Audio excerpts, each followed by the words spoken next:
The fact that God has a name is problematic for many reasons.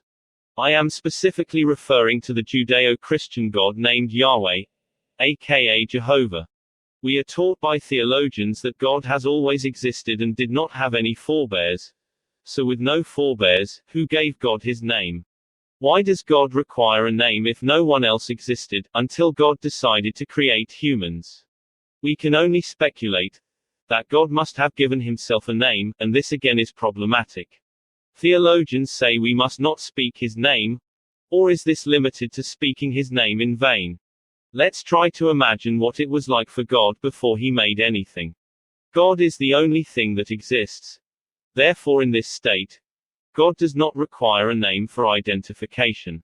I assume that when God created everything, he was known only as God.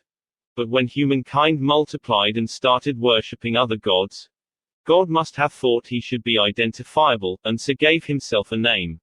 Again, this is problematic as names were used by humans to identify each other.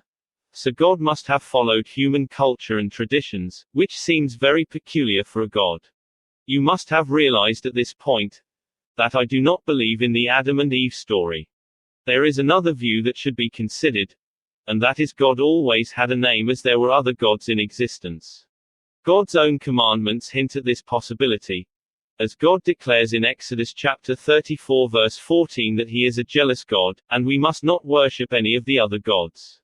Again, this is problematic, as if there are no other gods, God has nothing to be jealous about.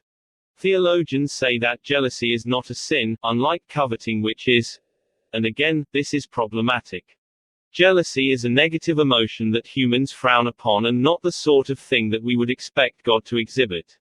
Again, we have problems as in this respect, humans seem to have higher virtues than God.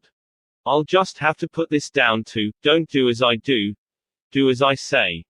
In conclusion, God certainly does not lead by example.